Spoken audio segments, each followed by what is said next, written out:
Hello, hello. Merry Christmas to everyone. This is Sir Charles coming to you live from Lapu-Lapu in Cebu, Philippines. I started doing some live events here.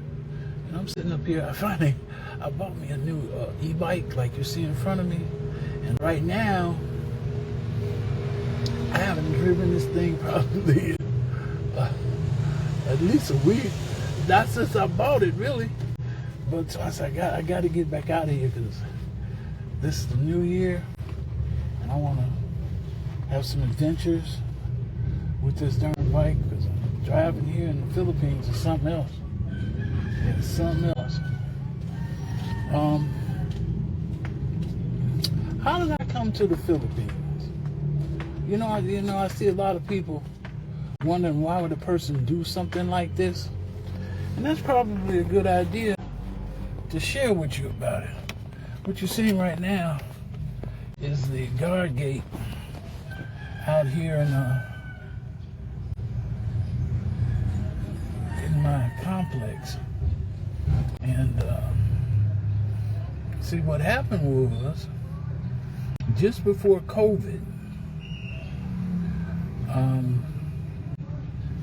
they sent me home from my security guard assignment at Milwaukee Job Corps. And so they started me back at the auto auction place at night. So I'm sitting up there at night. And I'm talking to God. I said, God, I didn't come into recovery to be by myself. So God told me, well, you know you can get you an Asian wife. And I said, really? He said, I told him, you're going to have to bring her to him. He said, no, you can go get her. And I said, really?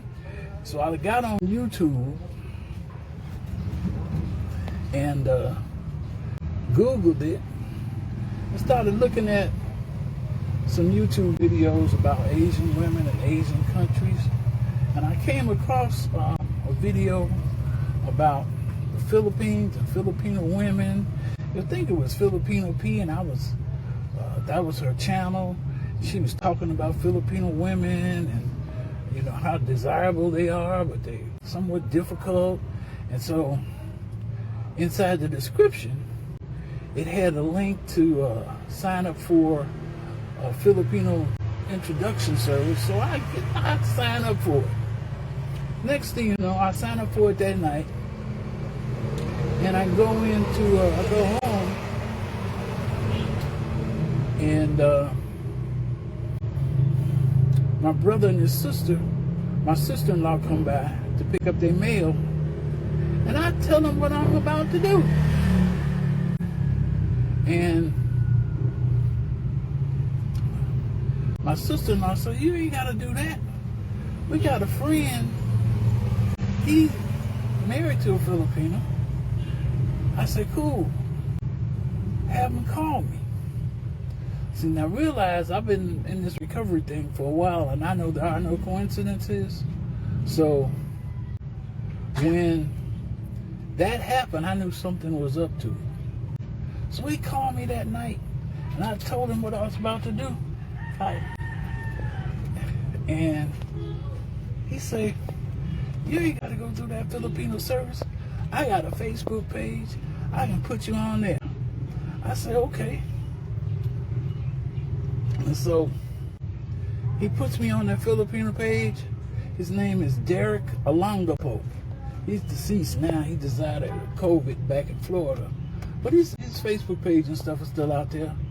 And so I got on the page, and so women started contacting me from the Facebook page.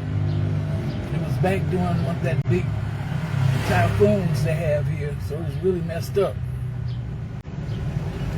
And really didn't make no connections except for the administrator, Jovi. And how you doing, Jovi? You're probably watching this.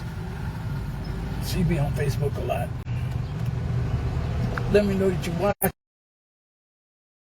Did that. did a pause. It's a slow connection, but we'll keep going. And so nothing came out of it. Jovi, she introduced me to her sister. So I was chatting with her sister. This is during COVID, so it's like, there's no way we're going to meet up or anything yet, but I have it in mind, and I chat with her for a while. It was right around Christmas, too, as a matter of fact. I got her a phone for a Christmas present.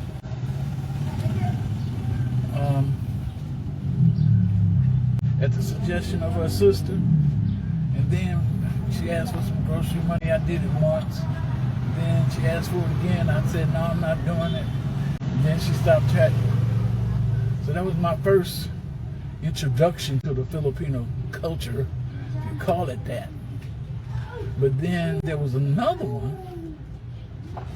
We chatted. And she kept coming back. And we chatted for a long time. So this was all during COVID too. And so I decided to come over here and visit her. And that's how this all got started. I came over here in August around my birthday 3 years ago. And I liked it so much, and she and I hit it off. I didn't know that was my starter girlfriend. That's another story about these Filipino women. You got your starter girlfriends and your temporary girlfriends and your ball girlfriends. It's hilarious what they go through over here. Boy, they got these motorcycles. Boy, they be making that noise. Woo! So anyway, I came back here December 2022, and I've been there ever since. You know, it's been over 3 years. I'm going into my 4th year. I had to detox from the United States. That was a trip, you know. Getting used to the fact you don't hear any gunshots or ambulances or anything like that. And it was a trip that first year. There was a lot of miracles in that first year. That after 7 months, I broke up with her because she was emotionally abusive. Come to find out they try to control and dominate their men over here. I ain't going for that. Then, let's see. After she left, well, before she left, I was talking to God. I said, God, I need a connection with my recovery. No, I got a better story than that. The first month I was here, we was at a resort out at Santa Fe, and the one phone call that I dreaded getting, I got when I was sitting on a beach here in the Philippines.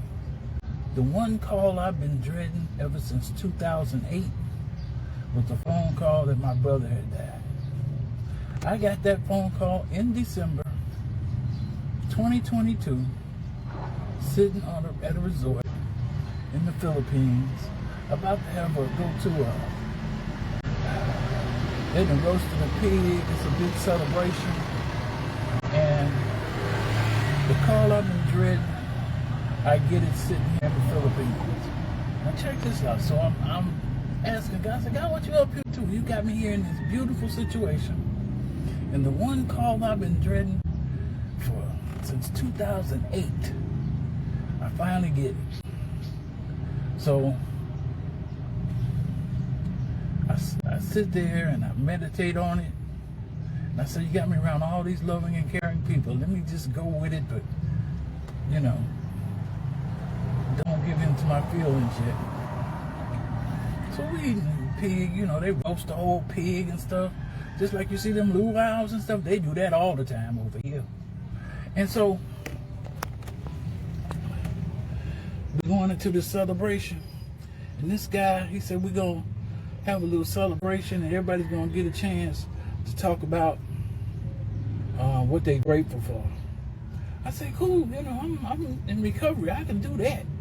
And Then the guy, when he started off his lecture, he said, you know, when I came here, I decided to put aside money, property, and prestige. I realized, you know, that's significant words for me. Because now he's using recovery words. And then he started talking about how I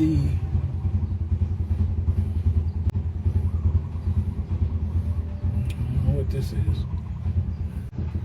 Oh, groceries.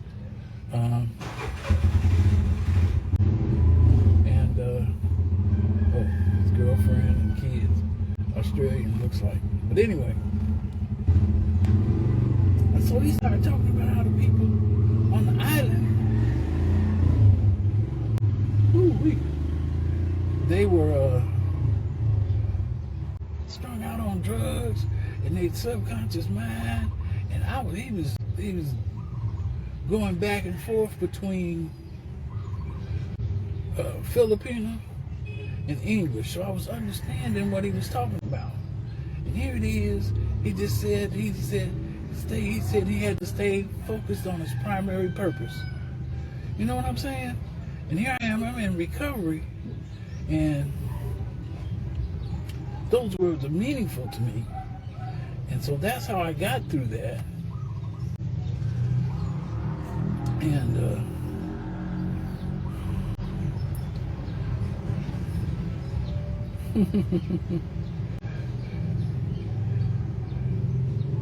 so anyway, that was the first December that I spent here. Thought I was gonna get to share. You know, I'm all hyped up to share. You know, I'm all revved up. You know, recovery sharing and stuff. And then he said, "Oh, I'm sorry, but we're out of time." I said, "Damn."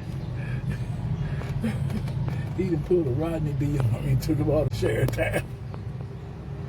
So that was the first month. I got here 3 years ago. Then I was going into a few months. A couple of months I was missing my recovery connection. And I was talking to God. I said, "God, I'm missing this recovery stuff. I'm going through recovery withdrawal."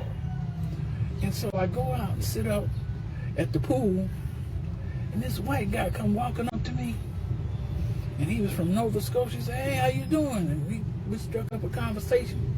And he told me, I told him I was there to get married. And he said, "Oh, I know this brother. You know, he just got married. I'm going to introduce you." So that evening, he brings that dude by my house. And we sitting in the house, you know, and we talking and stuff. And I could tell from his language, it was something about it. It was just something about it. I sensed it. I asked him, "Are you in recovery?" And William said, "Yeah, I got 30 years. You know, and he was a psych counselor and everything. Here it is. I'm in the Philippines on the other side of the world. Hey, and I meet somebody in recovery." So that was the first year that I spent here in recovery. I mean, in Lapu. Last month I had to do a visa run. I went to Hong Kong and Singapore, you know, just a drive-by. And this year I've got big plans, because I finally I did some more work on myself, and I'm going to share about that in upcoming videos. Because if you come across this video, it's not a mistake. It was something God wants you to know about this. And I'm going to share some more and more about what's going on. Drive around Lapu and talk to you about what I see and what's going on. And hopefully y'all have a... Hey, Efren, I see you popped up there. You want to come on? I can bring you on camera. What's up, Efren? Let's see.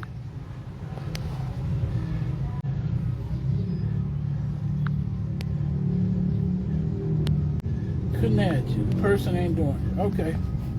So anyway, that's what how I got over here to the Philippines. It's hot, hot, and hot. That's it. There's no other temperature. And it's sun and hot and rain. Sun and hot and rain. So anyway, what I'm doing right now, I'm fixing to hang up here because this was a test. I'm sitting here in this electronic e-bike for the first time. I bought it a couple of weeks ago, and I hadn't been out and drove it at all. I said, let me get out here and do it, because it was scary the first time. Check it out. It's real slick. Chinese model. Electric. Got stereo and stuff in it. You know, that's the air conditioning, this thing, because it's really open. You know, it's got, you know, water screens and stuff. It's really cool. But I gotta practice driving it, because here's what's messed up about it. Watch this.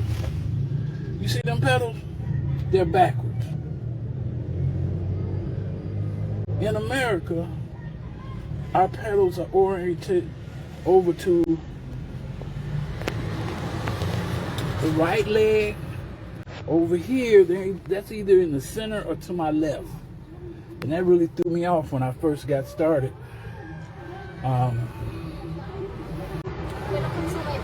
Once I get used to driving this thing around, I'm gonna get back out there on that highway. Right now it's not crowded, but in the morning, I'm from Chicago, right? And driving the Dan Ryan, you gotta be really good. I don't know about this place though. Hey, how y'all doing? So, watch this. You can see that every day. After a while, you become numb to it. You become numb to it. Because you see it all the time. I mean, that first year was like, whoa. I had to put my head on a swivel. So, effort, thank you for watching. I'm going to be doing some more from my townhouse, because I got a lot of stories about miracles been happening in my life since I come over here, and I want to talk about that. Let's see what this white guy coming up here. It's a lot of them. He's walking. I ain't into that walking stuff. I'm just not. I got a walker in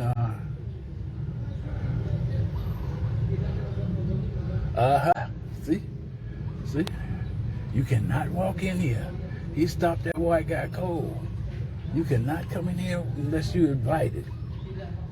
It's great security here. Oh, ran him away. So anyway, I'm gonna end the broadcast now, because I'm gonna drive back to I'm gonna drive around the complex, figure out how to mount this darn phone so it'll stay active while I'm driving around. My name is Sir Charles. Thank you for watching, and I'll talk to y'all later.